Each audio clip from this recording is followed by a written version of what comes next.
But if there were no Republican men in elected office, there would be no abortion bans. Did you write that? Senator, I do not recall that specific tweet, but I do not deny writing it. You wrote it. Okay. Here it is, bigger than Dallas.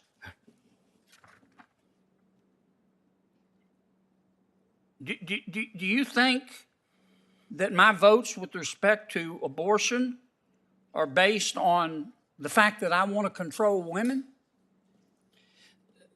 Senator, I cannot speak to that. Well, why'd you say it in front of God and country? Well, Senator, I do believe... Hey everyone, welcome back to Capitol Insights. Today I'm diving into some intense moments from Capitol Hill where Senator John Kennedy questioned Hampton Dellinger, the Biden administration's nominee for Assistant Attorney General. This exchange was full of powerful and honestly kind of surprising moments. So, if you're into political discussions and breaking down big moments like these, make sure to hit that subscribe button and turn on notifications so you never miss out.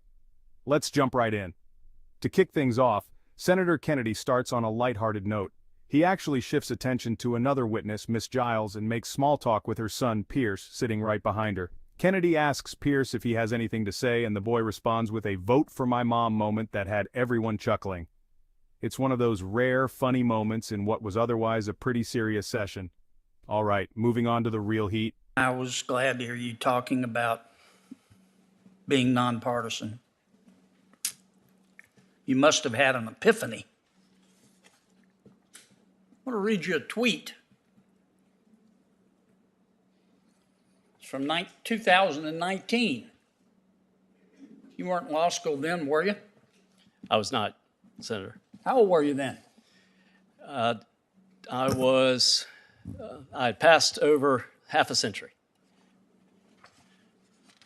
This is what the tweet says. Yes, there are some women GOP peers, meaning members of the Republican Party, and a tiny number of Democrats who want government, not women, to control women's bodies.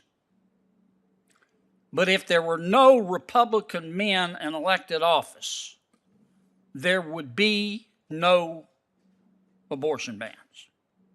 Did you write that? Senator, I do not recall that specific tweet, but I do not deny writing it. You wrote it. Okay. Here it is, bigger than Dallas.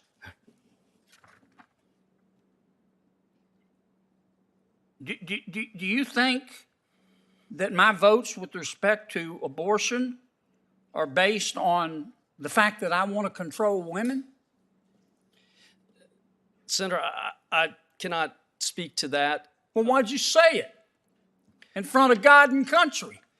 Well, Senator, I do believe that the reproductive rights established in Roe versus Wade and then dealt with in Casey, June Medical, and other Supreme Court decisions are important. And that's fine. I agree with that. Well, reasonable people disagree, but that's not what you said, Counselor. Right. And Senator, you said every Republican, other than the ones that you like, have their position on abortion because they're misogynistic. Well, Senator, do you believe in God? Senator, I have faith. I believe. I certainly. A lot of people have faith. Right. Did it ever occur to you that some people may base their position on abortion on their faith? Senator, I sincerely appreciate people who have a different position on abortion than I do. You sure don't tweet it. Have you ever tweeted that? Well, Senator, I'm saying it now under oath, and I do. Yeah, you're up to be nominated. You want me to vote for you? Well, Senator, I am determined to tell the truth, and if I could make clear, Senator, and I appreciate your question, your concern, that, Senator, I recognize the difference between someone saying something, inartfully as a private citizen and working as a lawyer, and I think I've got a 30-year track record of being open-minded. Okay, I get all that. And just like I got to move on. We don't have much time, Counselor. Jeez.